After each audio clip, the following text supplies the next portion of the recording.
It's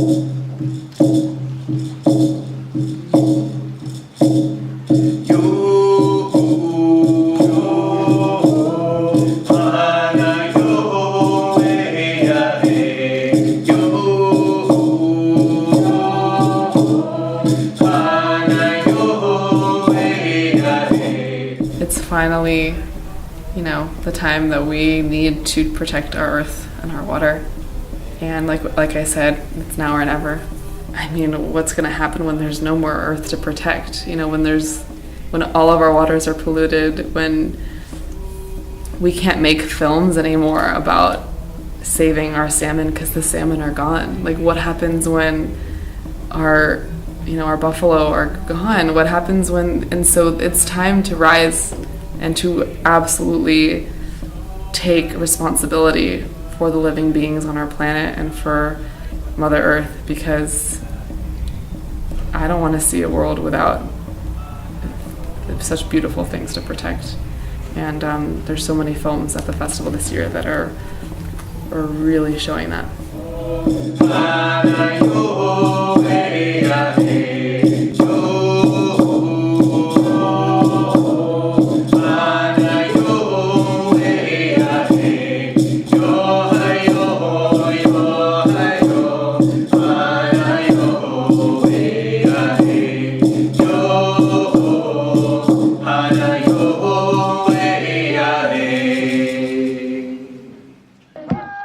When I was dancing, I could feel it. Everyone, the singers were singing loud, the drummer was drumming hard, and everyone was around me just yelling, like hollering, war cry, and then I could just feel it, like in my body. It just got light, it felt powerful. And then I put my hand to the mountain, prayed for the salmon. We're here for these salmon. Let them make their way back home. The issues that salmon represent is pretty much a worldwide issue and should be seen as more than just a fish, because it's like a miracle fish that does things one time, and it's the indicator of how healthy our ocean is. And right now, because other species in the ocean are starving to death because of the salmon situation. And so it's an indicator of the oceans are in trouble. The otters, the seals, the whales, the killer whales, everything that depends on salmon are on the decline.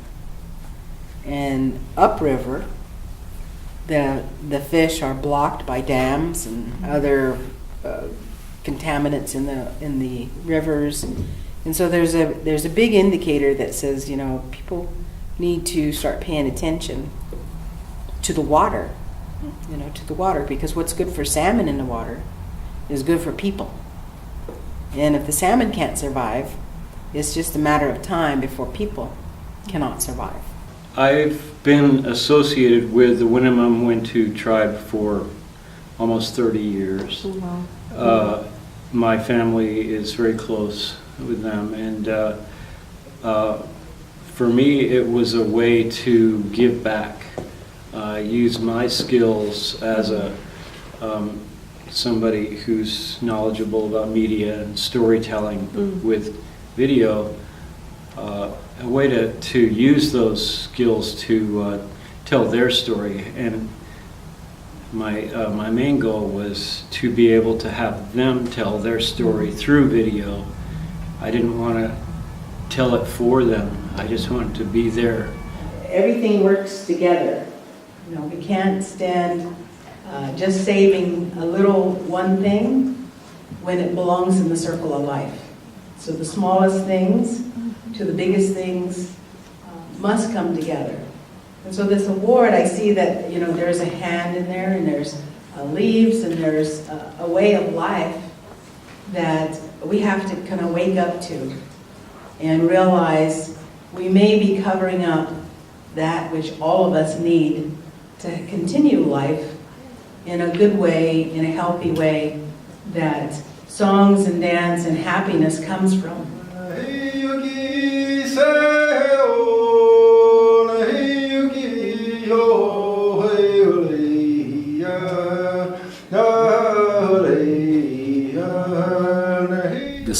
keystone species with the whole ecology of the land.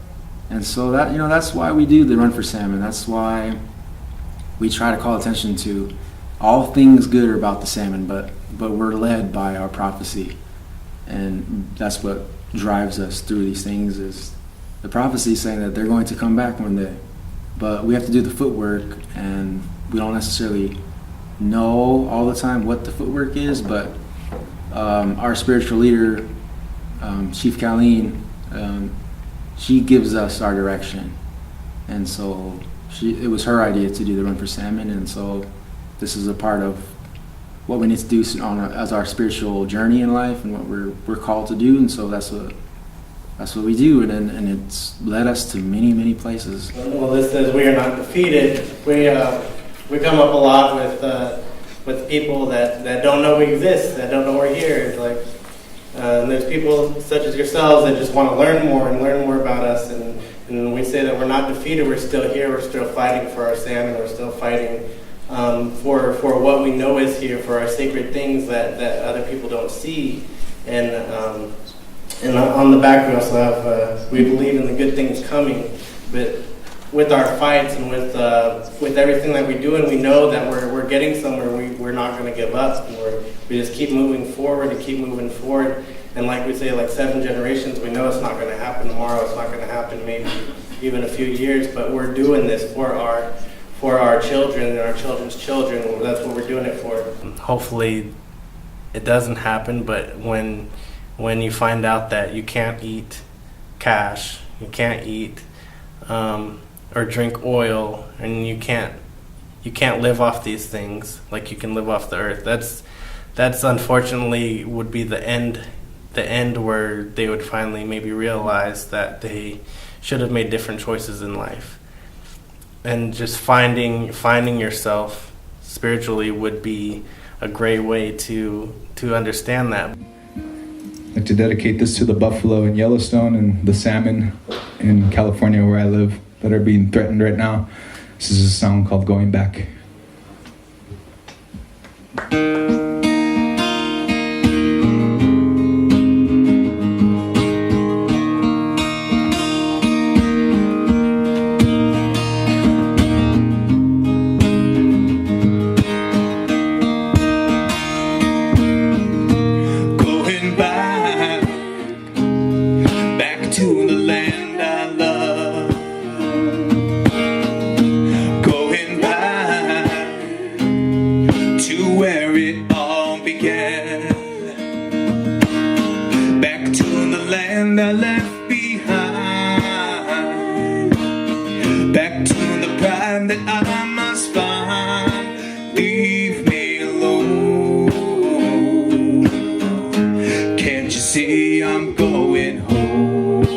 During the time of the American Indian movement, when things were really happening in Indian country, Floyd was one of the first Native musicians to sing very political songs, probably songs that weren't very easy for non-natives to listen to.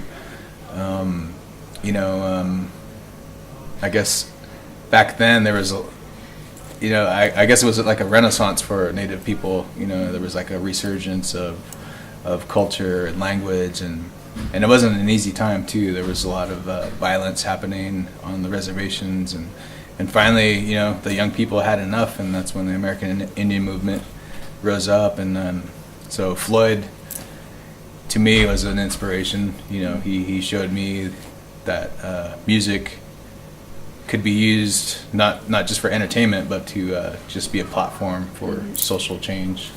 Back to the desert and the hills, I'll catch up to the buffalo,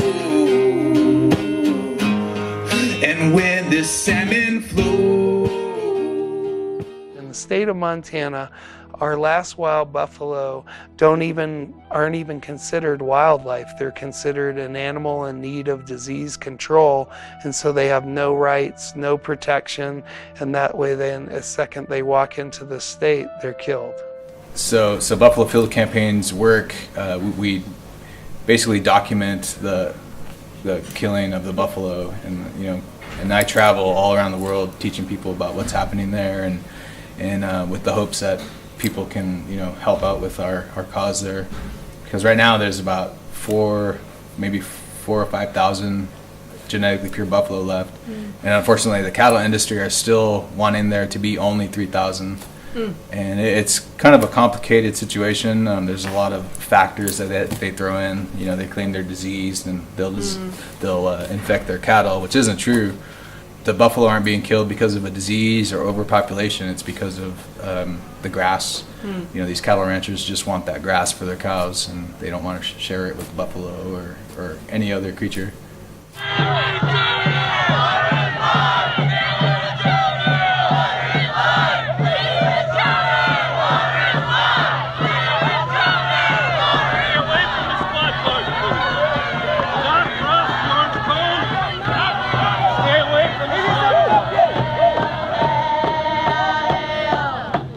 I was at a tribal presentation up in the Northwest USA, and I was at a council meeting, and some young people had just returned from Standing Rock, and the tribe had supported them to go out there. There was probably a delegation of over 30 that went, some of the chaperones, but so most of them were young people, you know, and they were there to report to the council, and many of them that spoke, you know, talked about how it opened their eyes, their hearts and their ears to listening and to seeing and to feeling what the intent of Standing Rock was, resistance and, you know, just protection of our environment, our water. So I think it really was good for our young people of American Indian, but it was also good for young people from, you know, across the board, different ethnic people, races that came there and learned a little bit more, you know. So, you know, it kind of it was a very strong effort. You know, social media really grabbed a hold of it. You know, a lot of our young people were, you know, encouraged and, you know, wrote music, you know, and sang their songs, and it was really, you know, good for the USA to see that Native people are still here, still concerned about the environment. What do we do when the river is under attack? What do we do when the water is under attack? What do we do when our children are under attack? What do we do when our buffalo are under attack? What do we do when the salmon are under attack? What do we do when our rivers are under attack?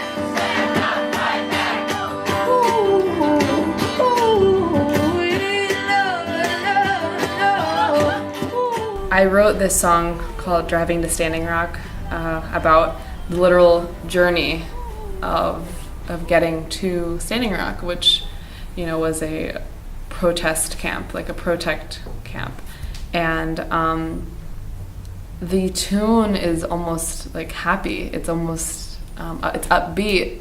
And I wrote that because I wanted to show people that even when there's terrible things happening in the world and there's injustice, it's taking a stand to do something about it and deciding that you are not going to be idle anymore, that you are not going to let the world happen around you and not do anything about it, and that you're finally going to stand up for what you believe in, is something that should be celebrated.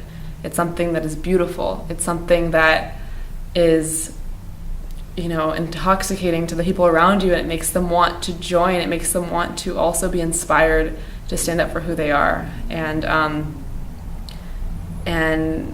you know, it's awesome. It's great. And so that's why I wanted to write a song that was uplifting.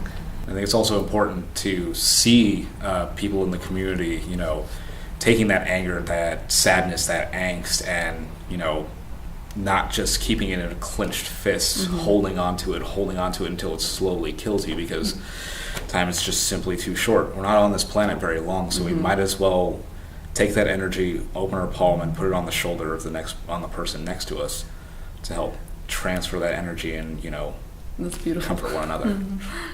Yeah. Stand up for what's right. Don't walk silently to the night. Take my hand away.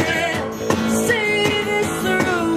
If you fight for me, I'll fight for you. If you fight for me, I'll fight for you.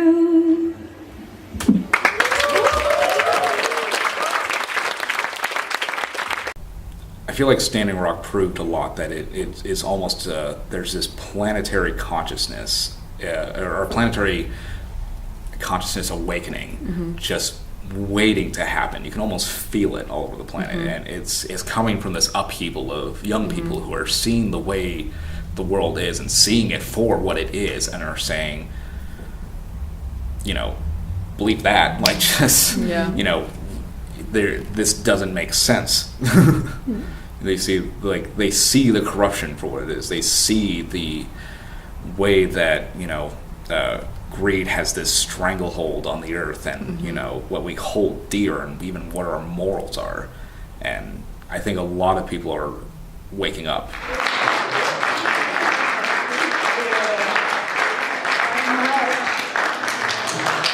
I am so honored, and I'm so honored that you guys get to watch my film and chose this very, very huge honor. Thank you.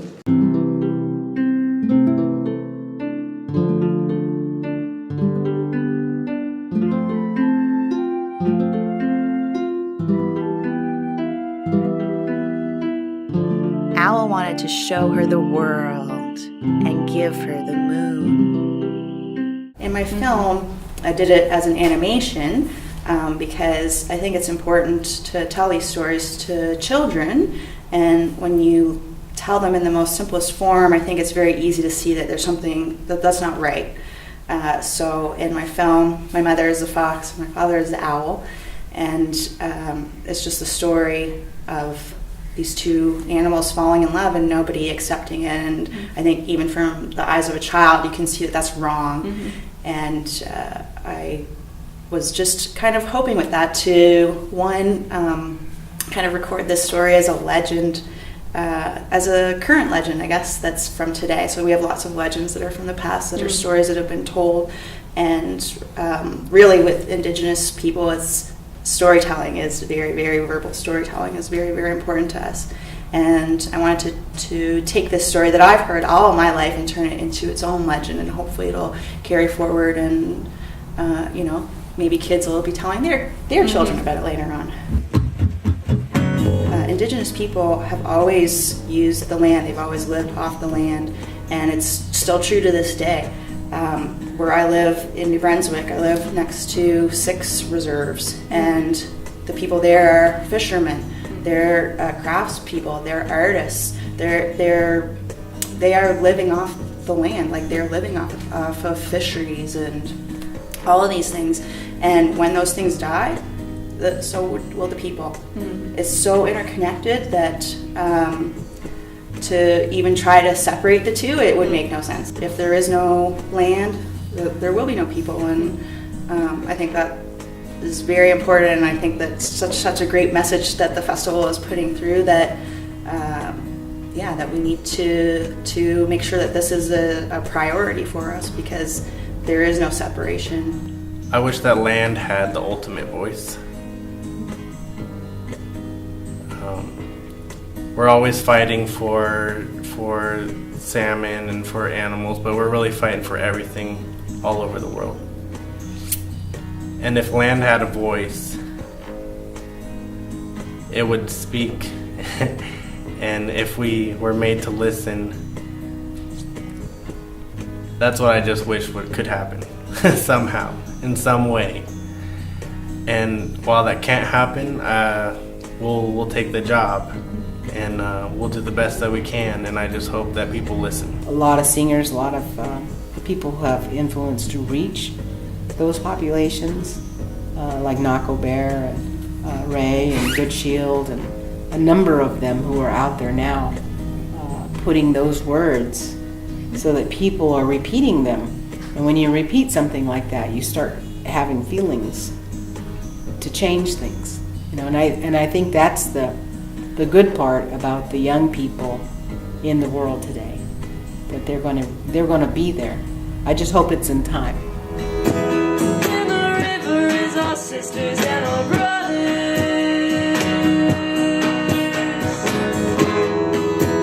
We are camping out for each other.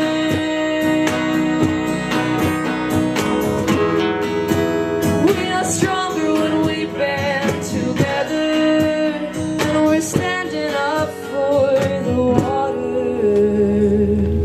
Don't poison the future away. You know, it's important that festivals like ours, like the festival here in Stuttgart, and other festivals in Canada, Dreamkeeper Festival, the Imaginative in Toronto, are all doing important work. And by bringing annual convenings of filmmakers and films to different community really keeps our stories alive. We are Native, we're Indigenous, we're American Indian, we're Indian.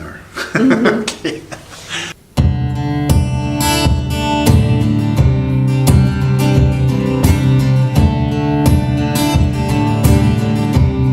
Wow.